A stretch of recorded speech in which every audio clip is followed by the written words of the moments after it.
when there's like 50 women out on the ice and we're all within like, sight and earshot of each other, there's a lot of support in the way of like hooping and hollering. Like everyone's like, they catch fish, they're holding it up in the air, everyone's cheering. Welcome to the Woman Angler and Adventurer podcast, inspiring real women with a passion for fishing and the outdoors to go get their adventure on. Now, here's your fearless host, Angie Scott. Welcome back to another episode of the Woman Angler and Adventurer podcast. I hope you all had a safe and happy Christmas. I'm down in Florida as I'm recording this intro, and it was my first time ever experiencing Christmas in Florida. I have to say it's been a bit strange for me. People are out mowing their lawns on Christmas Eve. The day before that, we were soaking up the sun on the beach. I have to say I kind of love it. It's hard to think about ice fishing in this environment, but nonetheless, we're continuing the Breaking the Ice series and piggybacking on last week's episode, which featured Alicia Thompson, founder of the Ladies Midwest Meetup. As promised, this week I'm featuring one of the participants from that event, Allison Ezell.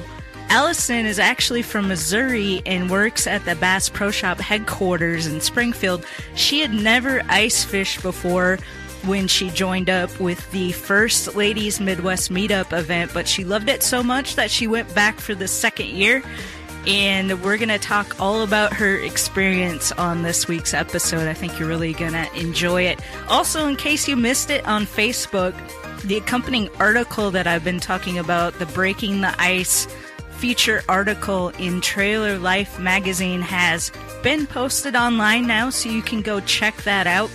And I'll put a link to the article in the show notes for this episode. But first, please enjoy my conversation with Allison. Let's jump right in.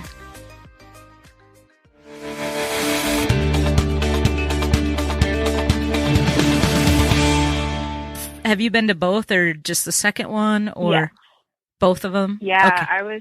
I was lucky enough to go at the beginning, and I really only had met one person, and she had posted him. I didn't follow Alicia, actually. Okay. I was one of her friends that she has gone kayak fishing for muskie with, that Caitlin Woodward. Okay. She posted something about it, and I reached out to her, and my boyfriend at the time was in Wisconsin. He came back, and I said, Caitlin just told me about this girl who's invited women to come up and go ice fishing. And he was like, "Oh, that's so you should go to that." And I was like, "Really? You don't care if I just like take off in January?" And he's like, "Do it." And so I emailed, I think, and just said, "I'm in." And that was it.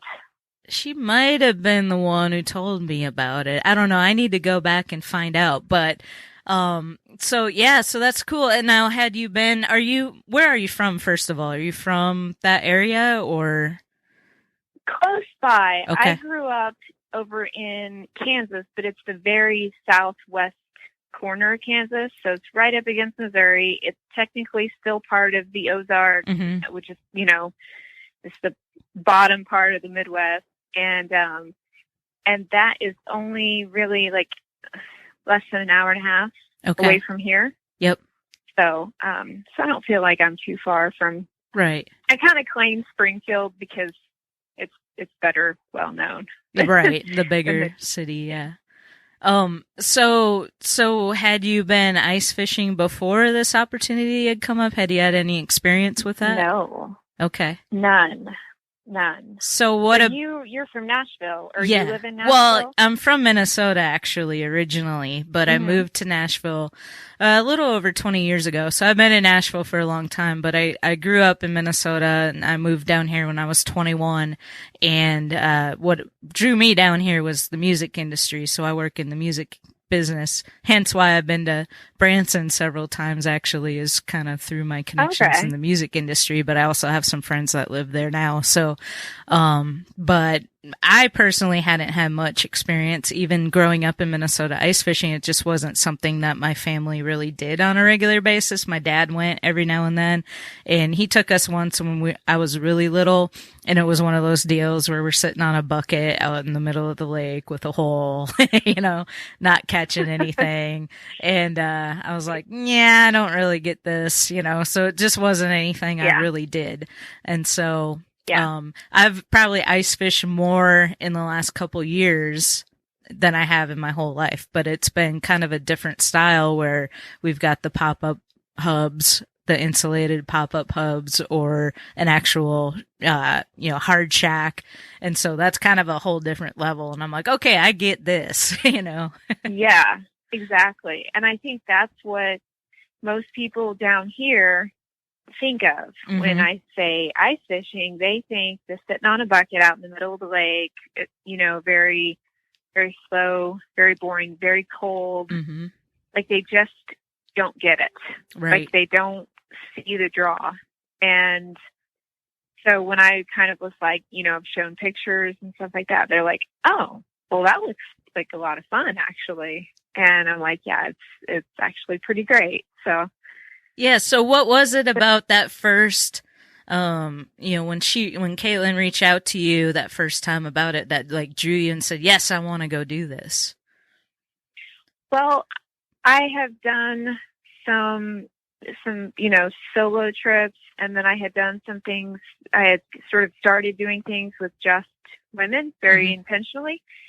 And, so this idea of like doing something totally new, and then it felt like a very safe space because it wasn't like a group of guys and girls, they're all going to be total strangers. But the fact, I guess, that they were all women felt I wasn't worried about, flying up there by myself and doing that. So I was very, inviting. And I really did think that everyone else was going to know each other. I thought that, because I knew Caitlin knew Alicia.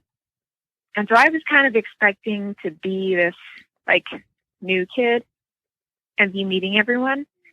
And got to the house. There were a bunch of people already there, and we're kind of introducing ourselves and talking. And within about an hour, we all realized that none of us knew each other. Wow. That like everyone had come by themselves pretty much. And they were all nervous about being the new kid and like everyone else being friends already. And like, and so there were a couple of pairs of people, and then there were people who followed each other on Instagram, so they knew who they were. But there were very, very few people who'd actually ever met before. Right.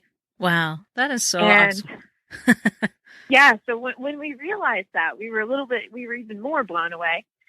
And I mean, I came from, of course, south of Missouri, but there were people there from Wisconsin and Minnesota, but also Chicago and Ohio. Okay. So, I mean, it was actually pretty wide span. Yeah.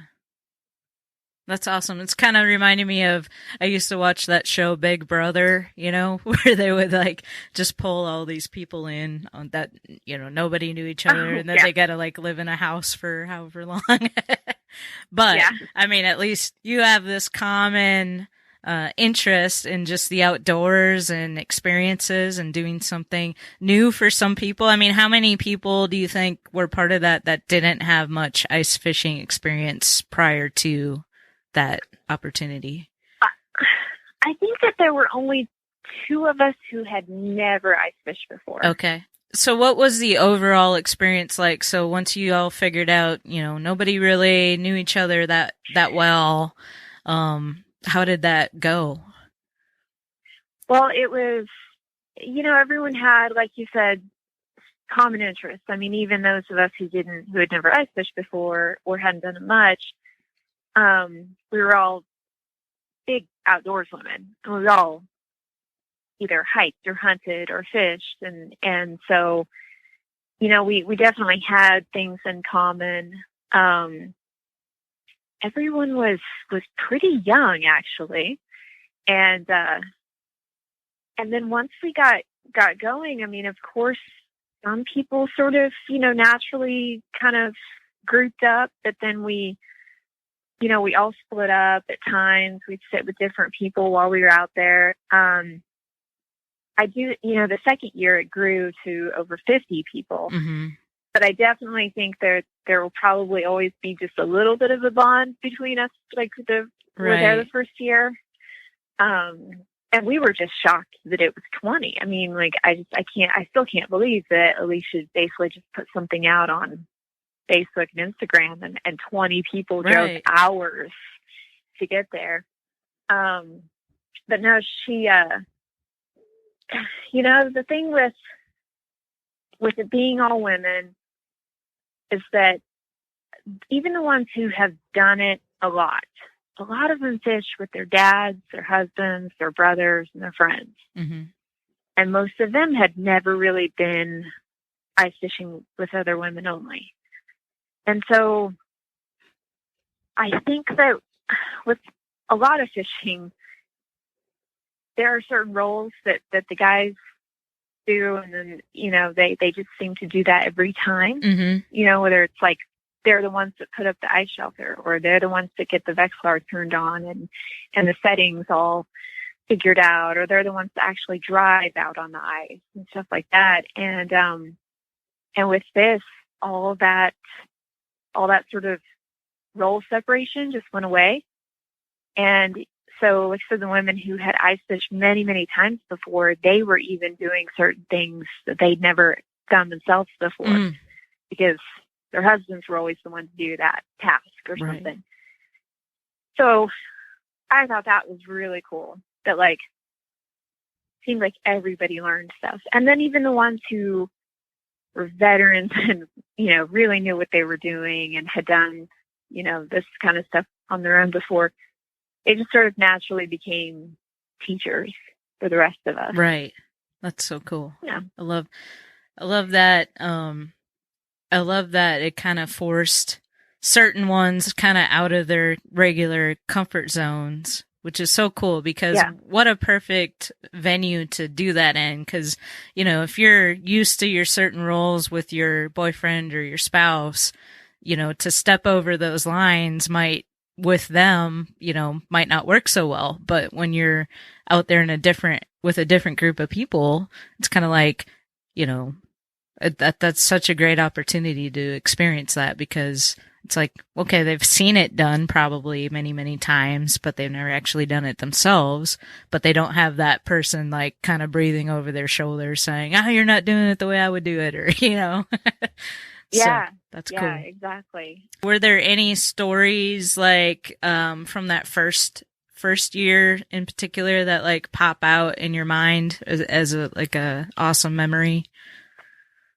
I know this girl Renee caught a good pike, and she was, I think, the only one who did. The fishing the second year was a lot better. Mm-hmm. The fishing on the first year, the first spot was pretty slow. No one was really spotting anything. So then we actually ended up moving, and then after that, everyone started catching stuff. And it actually took me a while to catch something. And I think that I was just kind of, well, first of all, the bite in ice is so softer than bass or trout. And so I don't think I was feeling it. And I think that all I had to really do was like tug, and I probably would have caught fish, but I didn't even realize that a fish was on. Yeah. And, so after a while, Alicia was like, she made sure that Becca caught a fish and that I caught a fish, and so that first year, I think the only thing I caught, I caught some little bluegills. Okay. And so my second year, I was determined to catch, crappie and stuff like that. I didn't want to just catch little bluegill. This next year, my goal will be to catch something on a tip up. I haven't done that yet. Oh, cool. Yeah, that would be fun. So you did catch crappie the second year, and I saw, Yeah. right? Is that where you caught the big one, the 14-inch? Was that during that event? That's awesome, because that's my goal. I've caught 2 14-inch crappie here on Percy Priest, but I want to get one that's just slightly over 14. That's my next goal. But to catch one ice fishing like that had to be an awesome experience. Yeah, it was.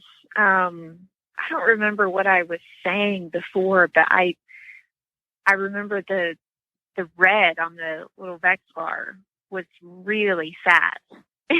When I saw it coming up, I was like, oh my gosh. I was like, that's the one I want, and it actually came off, the lure popped off right at the top.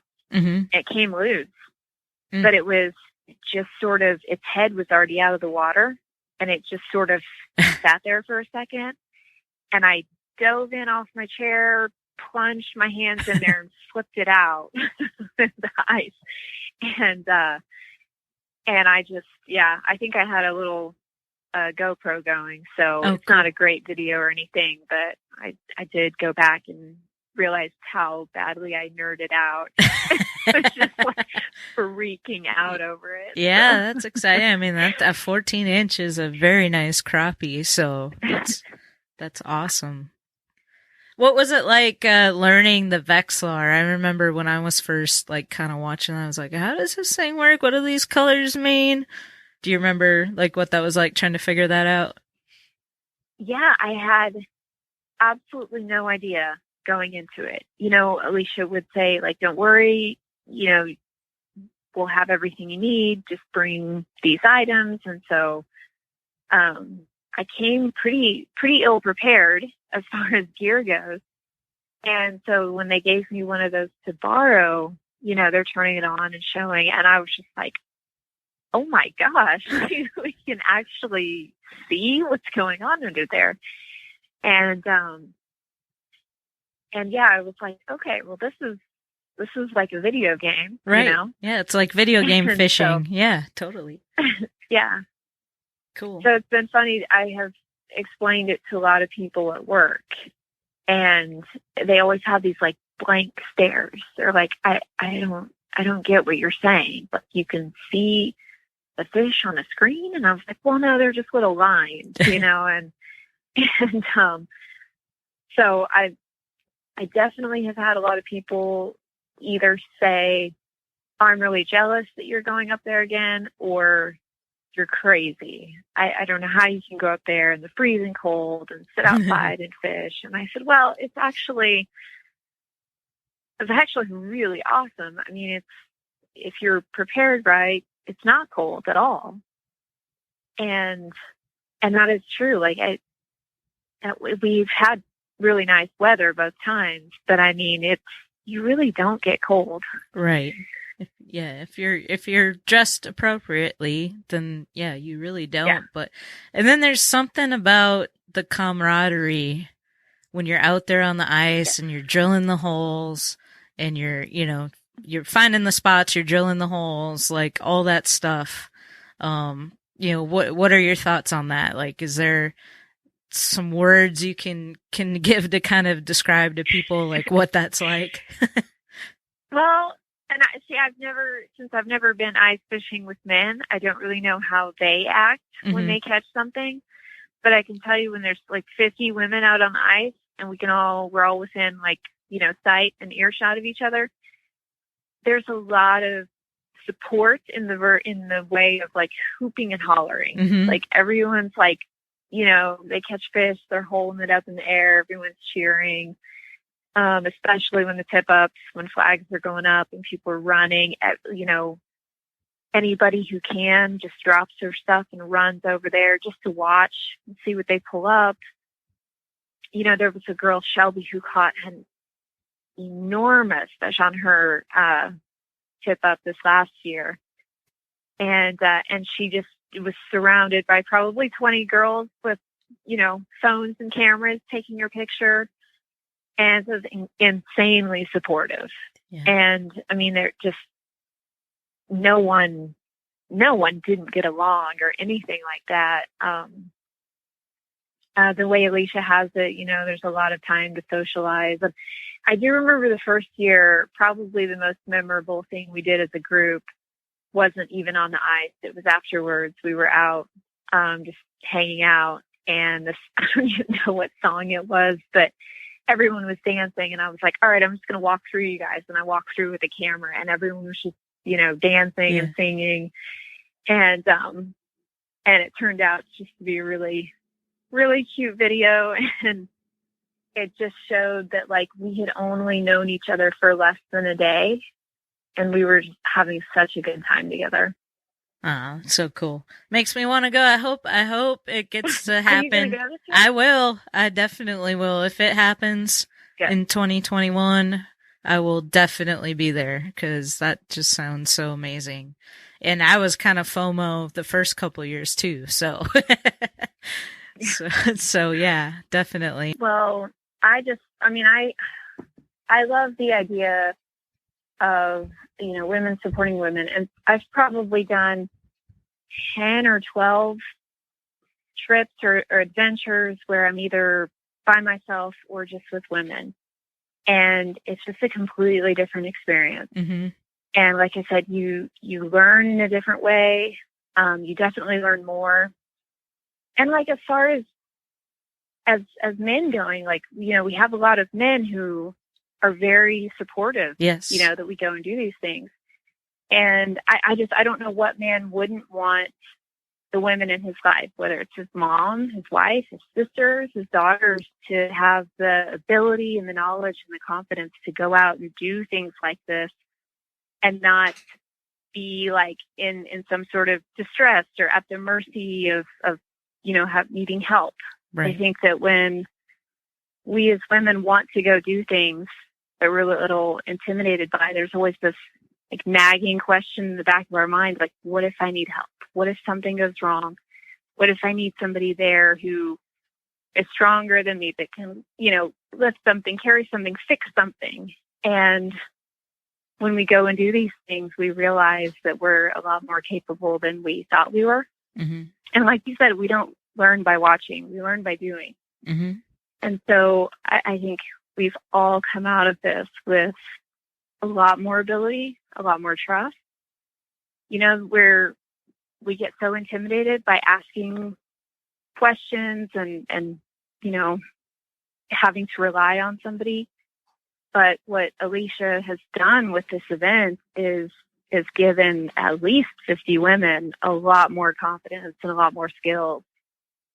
And even from that, she, I think, has inspired, other people to go out and do things. I know that from this, there have been some like spur events. Mm-hmm. And so whether it's, just one of the girls from this group inviting other girls to go out fishing, I know that's happened a lot.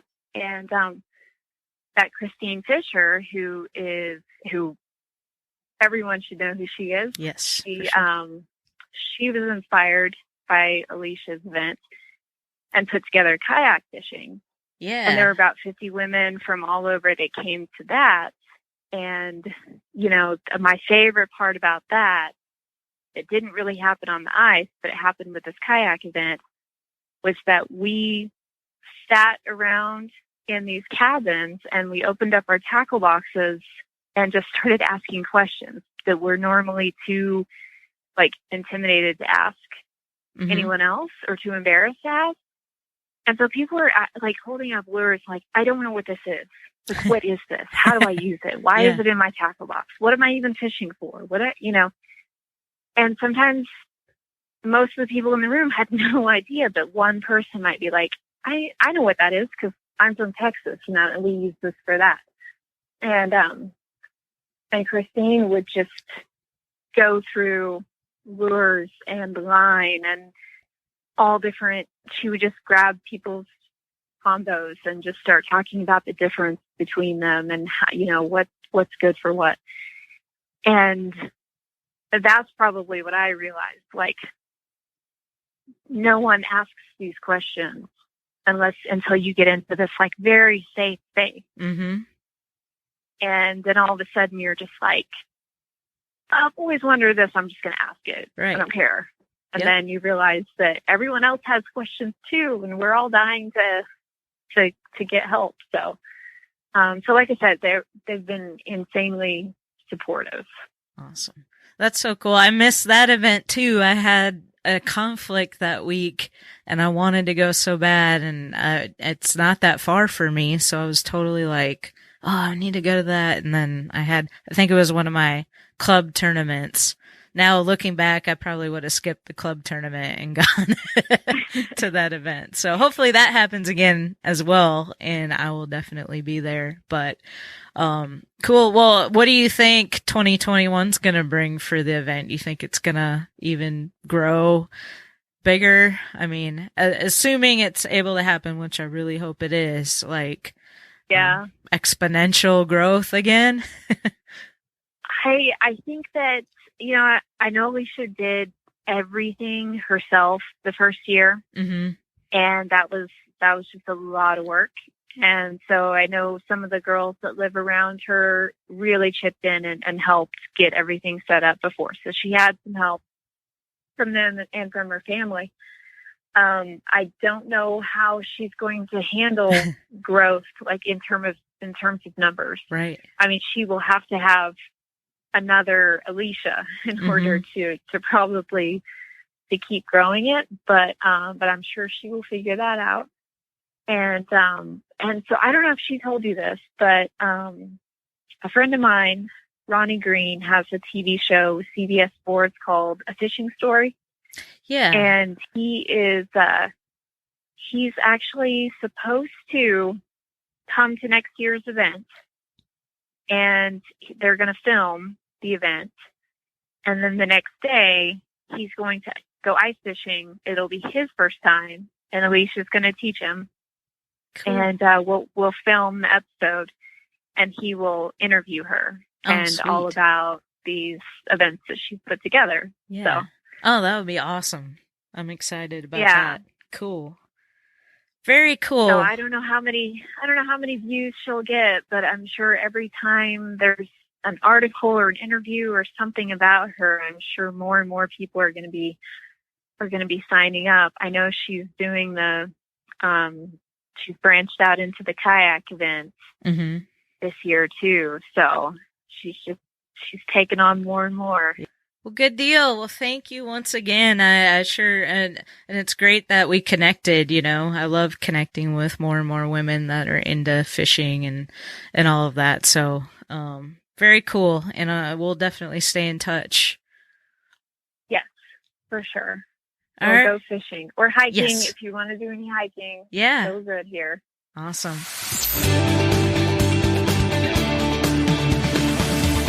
Thanks for listening to this week's episode. Remember, registration is open for the 2021 Ladies Midwest Meetup event on Lake Mille Lacs. I'll put a link to it in the show notes, and you can also check out that Breaking the Ice article in Trailer Life magazine on their website. Just go to thewomanangler.com/164 for the links. We'll be wrapping up the series next week, featuring a couple more amazing lady ice anglers, this time from the Woman Anglers of Minnesota group, so stay tuned for that. Enjoy what's left of 2020 and have a happy new year. We'll see you back here next week.